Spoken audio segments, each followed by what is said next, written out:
So this project consisted of the rehabilitation of 10 water reservoirs.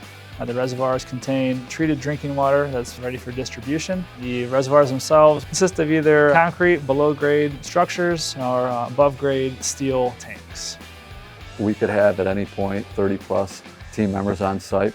Scope of work varied from general concrete repair, crack injection, paintings, coatings. Dewatering was within our scope. We did some waterproofing, we did some gunite, we did some shotcrete repair. PULLMAN had over 56,000 safe work hours.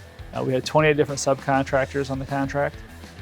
We completed over 9 miles of crack injection and roughly 9,000 lineal feet of controlled joint reconstruction. All this with 0 OSHA recordables. It's a confined space. You have to climb down through a hatch, down a ladder. It's a massive structure. It's amazing the size of the structure and the thought of the amount of water that this holds for our local communities. So early on in the project, we discovered that the valves that were designed to provide isolation to our reservoirs were not properly maintained. They did not properly seat when closed. So this was a huge safety concern for us. We couldn't close them all the way. We could only close them. I mean, just a half-inch opening was 3,600 gallons per minute leak. So we brought in a dive team that was trained in sanitary dives. They were able to enter these spaces into what was essentially the treated drinking water. We were able to service the valves, properly seat the valves, and maintain them so we could have isolation for our reservoir. On this project, lighting was a real focus early on. We wanted to make sure that our team had adequate lighting to perform the work. So the amount of lighting that we had to install was key in order for us to execute and perform our work in a safe, timely manner. We had a lot of different subcontractors and a lot of people spread out at different sites, and to have a consistent safety message through all the individuals on the project was a definite challenge at times. The subcontractors come from many different backgrounds, experiences, and to ensure that they were up to our requirements to meet our safety culture, that was an effort that our field supervision really had to focus on. I think this might be the best example I've seen in my career of subcontractors truly buying in, and that was a direct result of the project leadership holding them accountable.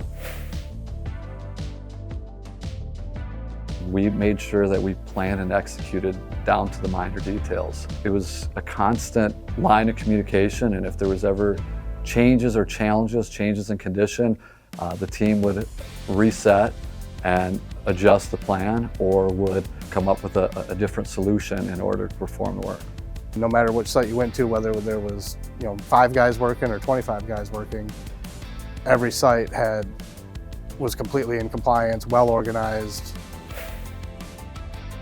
We noticed that they were maintaining and working on valves immediately adjacent to access hatches, which provide essentially a 20 to 30 foot drop to the bottom of these vault locations. Our team identified that as a real fall concern, and we brought that up to our customer contact, and we came up with a plan to install D-rings, essentially a tie-off point, adjacent to all of these valve locations. We ended up doing that on that location and all the other locations moving forward. Our client noticed what we were doing and they loved them as well, and they really were open to bringing those in for part of their program. These sanitation stations were key. They were strategically located so that we could gain access, so that our team members could install their PPE, they could have their harnesses. Also, it was where we would go through our JSAs and we would talk about any potential hazards or any work items or any specific special requirements that were required for that day. So the emergency action plan was similar at most locations, but they always varied depending on what was in that reservoir, how deep the reservoir was. A couple of the reservoirs were out of the ground, so your emergency action plan was a little different. We had a situation where our meters were going off, chlorine meters, and we had to exit the tank. And had our guys not read that was posted next to the emergency action plan, they wouldn't really know what to do. The project team promoted frontline safety by encouraging safety and frontline safety as a whole. They strongly encouraged to be active, to communicate, to look out for each other. It was definitely a team process. They were all on site constantly. Project managers, project engineers spent a lot of time inside these reservoirs with the team. They're great team members. They're great leaders. I mean, they just know how to lead. They know how to make people feel like they're part of the team. And of course, with our company's 24/7 safety culture, it just becomes who you are. Safety and quality are always at the forefront. So the team, as much as they had to focus on safety, they did it on quality as well. We were on such a tight schedule that there wasn't an ability to come back and perform the work again. So it was key that safety was at the forefront, quality was at the forefront. And when I first heard about our team being selected for the Jeremy Jeffers Award, it was definitely a moment of pride.